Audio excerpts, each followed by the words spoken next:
Welcome, Evolution members, back to the Evolution Dynasty recap show. And we are now in, this is for week 12. And just a reminder, week 13 is underway. So as we get closer and closer towards the end of the season, just to let you know, there are a few users that their seasons will end after week 13, and then there will be a few more that their season will end until week 15. So we will have some games still left in the season and bowl possibilities, and I will get more into that later with the bowl possibilities as the first set of bowl projections came out, and I'll tell you, it's very interesting who's possibly going to go where, and that type of thing. But starting off, we're going to go right into the what this show is all about, the recap. So here we go. Last week I started bottom to top. This week I'm going to start. I'm going to start to the top to the bottom. Okay, I'm going to start off with my Hawaii Warriors, who were coming off a 2-game skid over the last 2 games. Lost the first place matchup to Boise State, and then played a very tough game against RYTY 32 and his UTEP team, in which I lost 14-7. So I was coming into the game against San Jose State hoping to get things back on track and still stay in second place in the WAC conference.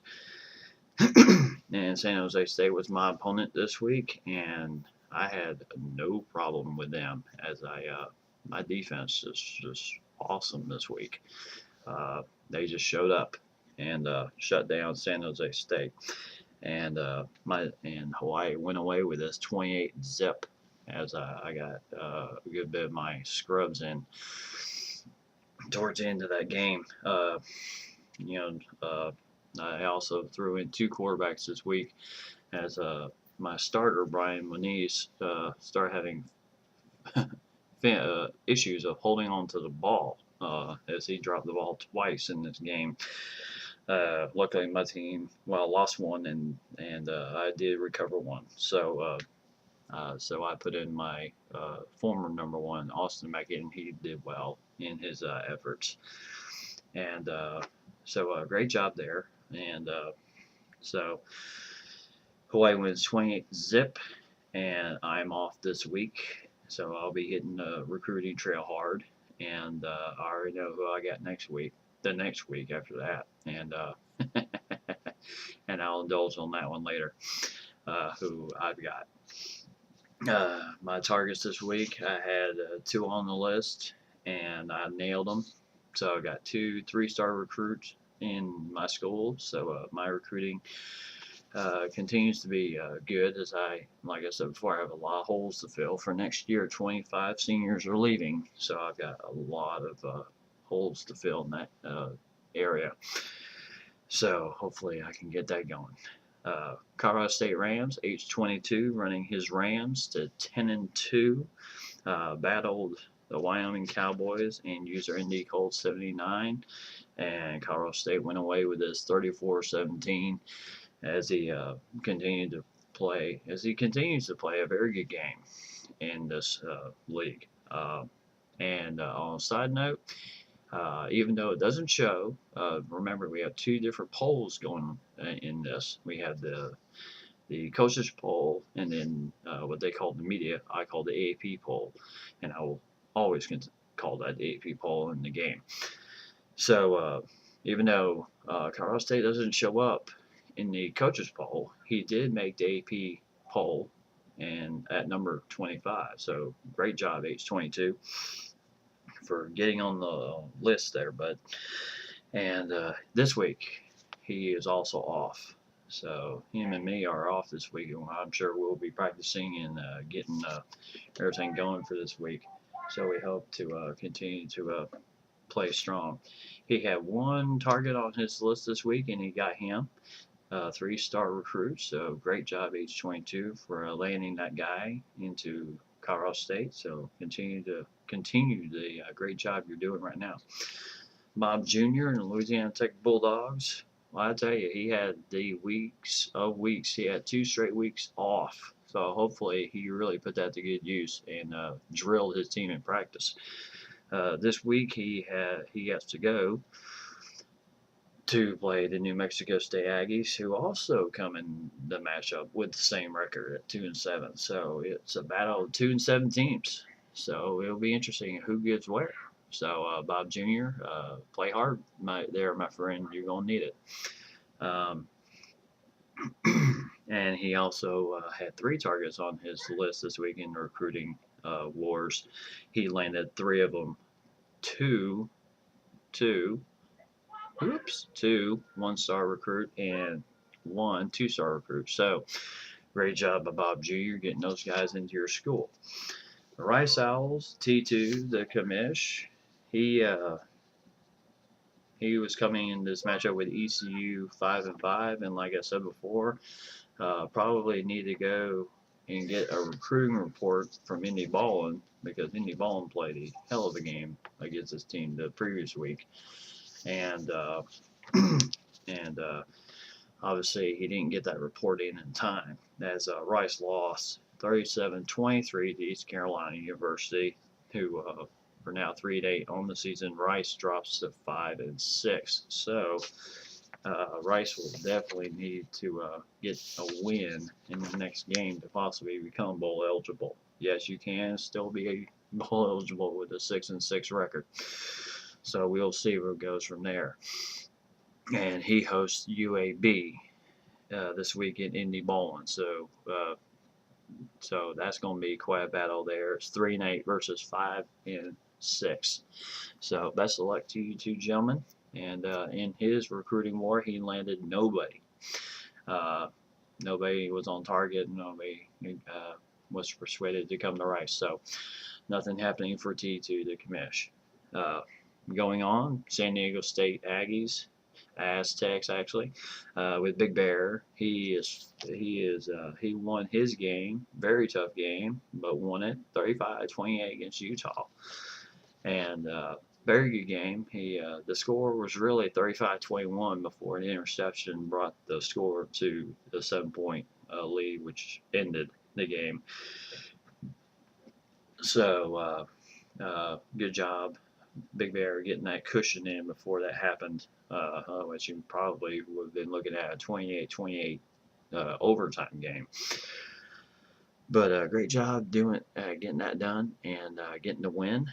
So he is now 4-7 on the year, Big Bear, and getting going here. He did land a 1 target this week on the recruiting front, a 2-star athlete. So great job, Big Bear. And this week he hosts Semi 24 and the UNLV Rebels. So that's going to be a very good game between those two. UAB comes in at 3-8 under Indy Bowling, and they had a tough game last week as they lost 26-10 to Memphis Tigers, who go 6-5 on the year. And UAB, I guess, just didn't get the breaks they needed in this game as they lost by 16. So this week they go to Houston to battle T2 and the Rice Owls. So 3-8 versus 5-6 again. It will be a great game there. And UAB just got off the schneid this week of the recruiting front. They landed 5 recruits to their school this week. So awesome job, Indy Ballin, for getting that done. I'm very impressed with that. He landed 2 1-star recruits, 1 2-star recruit, and 2 3-star athletes. 3. So great job by Indy Ballin getting those boys into your school. That's an excellent job. So keep up the good work. Undefeated Sox and Gators with the UCF Knights. I tell you, he has just done a job with his school. If I predicted that he would be undefeated at this point in the season with this team, I would have picked it. I don't think any of the other users would have picked it, but he certainly surprised me this year. So And he also rose in the rankings to number 17 as his UCF Knights went to New Orleans and just rolled Tulane 48-7. I wonder if Tulane was waving the white flag of surrender at this point because it was ugly early. So and Tulane drops to 1-10 on the year. So UCF, uh, great job, Sox and Gators, for that win. And also the Knights travel to Memphis to battle the Memphis Tigers, who, as I just discussed, upended Indy Ballin in UAB Blazers. So that's going to be a good game there too. 6-5 versus 11-0. And Sox and Gators, I would not take this team too lightly. Memphis Tigers always has a way of coming up and biting you in the ass. Uh, it always seems to happen. So don't let that head of yours get too big. So keep it going, my friend. And I think he gave the recruiter the week off for the excellent job he's had with him this season because he did not get anybody. So hopefully he can get the man back on track this week.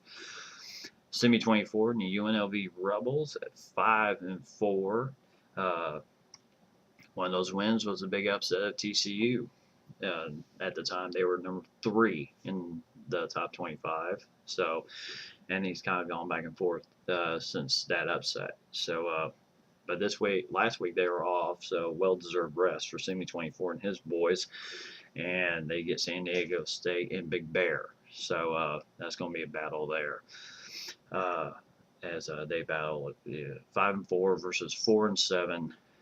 And UNLV landed they had 2 guys on the recruiting target list this week. He landed 1, a 3-star athlete. So great job, Semi 24, as that gets going. And also, when Semi 24 gets done with this game, the next week he has me in the Hawaii Warriors. So that's going to be a game in itself there too. So I expect a very good game this week and a very good game next week. So that's going to be an awesome matchup. Utah State Aggies with Emmett Frisk, and he won his game against a very scrappy Idaho Vandals bunch, 35-31. So great job, Frisk, and getting that big win. And this week they go to Washington to take on the Cougars of Washington State, who come in the matchup 2-8. So I think with everything that's been going on with Washington State, I think this should be hopefully an easy win for Emmett Frisk. I'm going to call it right now. I'm predicting Emmett Frisk to beat Washington State. Because I just don't think Washington State has all the talent they need there right now. So I'm calling for, I know Washington State is a big Pac-10 team, but anytime you go up against a big school in the Pac-10, I always call it a upset. So I'm calling the upset this week. Utah State over Washington State. So we'll see what happens from there. I'm going to take a short break, and then I'll be back with part 2.